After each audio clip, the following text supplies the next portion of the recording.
everybody, welcome back to my carving shed. Today we're going to be doing some metal inlay on a deer skull. Now you can use this with other skulls, obviously. Granted, they're thick enough. We'll talk about that in a little bit. We're going to go over the materials that you're going to need and then the process. So the carving, my favorite, the inlay, and then some final touches. So let's get started. What you're going to need for the metal inlay is some CA glue, and you want to get the very thin viscosity as you can. This particular company, Satellite City, has 3 different viscosities, and you want this one, which is the hot stuff, is very thin. The reason for that is if it's thick, it will beat up on top of the metal, and it does not, or it could potentially not soak all the way down bottom, which can then create pockets of this dry metal dust, which you do not want. Second is some metal powder. What we're using today is copper, and I may possibly introduce some aluminum in there as well. Do keep in mind there are different grades of the metal powder.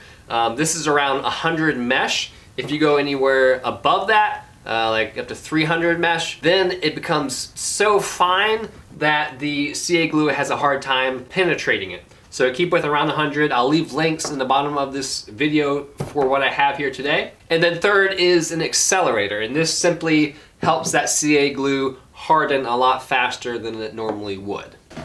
Okay, so the first order of business is to carve the skull so that the inlay can be put in. I'm going to be using a Dremel 4000 with an extension and an adjustable chuck. The extension allows me just to move around a whole lot without holding on to the rotary tool. Your hands get really tired if you do that. And the adjustable chuck allows me to incorporate lots of different sizes of burrs very easily. For this, just because there are so many fine lines on this design, I'm going to be using some small dentist burrs, diamond dust burrs to start the lines. I may move up to something bigger to widen them out, but we'll go over the entire design first with those, then move along from there. And do remember to use a respirator so that you're not breathing in the bone dust, ear protection if you need it, and eye protection as well.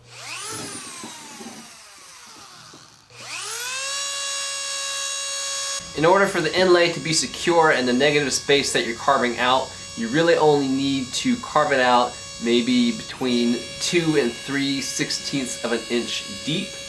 Beyond that, you're pretty much just wasting material. It does have a very secure bond at that depth. You can obviously put more in there if you would like. That being said, smaller skulls like raccoon, bobcat, coyote, small skulls like that, you can do the inlay with this metal. Again, you're just going to be very careful while you're carving not to punch through the skull. After I go over the entire design with the diamond dust burr, I'm going to go back over the design, open up some of the lines a little bit, make them a little bit more pronounced with a number 105 ball carbide burr, that's from Dremel, and a number 108 inverted cone burr, also from Dremel. Now that we have all the negative space carved out on our design, we're going to move right along to putting in the metal dust. The area that you start putting in the metal dust, you're going to want to make sure that it's as level as possible. That way gravity doesn't pull the dust off of the skull. Just maneuver the skull as you work on the design to make sure that each part that you're working on is as level as possible. Use whatever you have handy. I'm using a knife to take the dust and pour it into the design. You're then going to apply the CA glue. I generally stick to doing small areas at a time instead of the whole design at once. You're going to want to make sure that the glue does not absorb beyond the powder that you've already put down. If it does, it can start filling in the negative space that you've carved out. You don't want that to happen. If it does happen, simply pour on some more of the metal dust. That way it soaks it up. If you have the accelerator, you can use that. If not, just make sure that the glue is fully cured before you start sanding.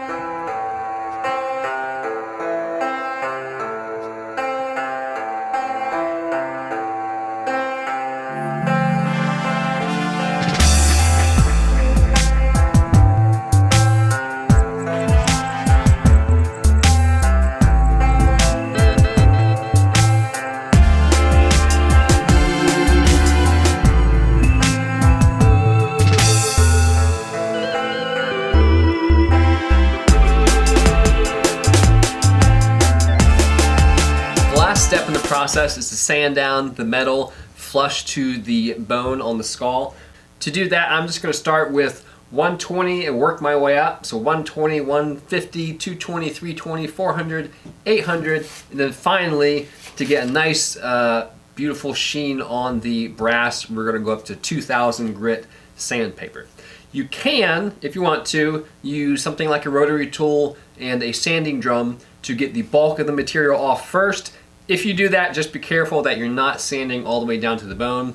Just get kind of the rough stuff off the top and then move on to the hand sand. Now the CA glue is toxic if you breathe it in, so make sure you're working in a well ventilated area. Maybe turn on a fan, open a window, and for sure make sure you're wearing a mask. A good indicator to tell if it's still in the air is if your eyes start getting irritated. That's when you know you need to open the window, put a fan on, open some doors.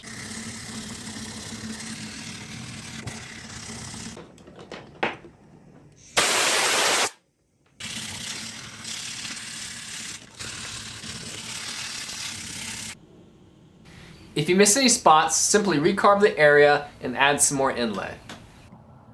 Now once you have it sanded and polished down to your liking, the very last step is to take some of your CA glue, pour a little bit, or rather squirt a little bit, into a container, and then we're going to brush on a very fine layer of CA glue onto the skull. That's going to do two things. It's going to help secure that inlay even better, and then it's going to provide a protection against tarnishing for that metal. And after the glue dries, voila! You've got a copper inlaid European mount.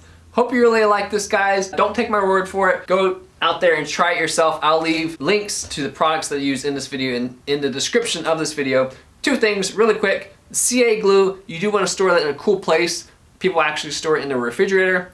Second thing is, if it seems like the skull is getting dirty while you're sanding it, stop, wash it off with soapy water, let it dry, and then continue on. It's just the dust from the metal getting into the crevices and the pores of the bone. Anyhow, I hope you enjoyed that, guys. Feel free to subscribe. Thanks.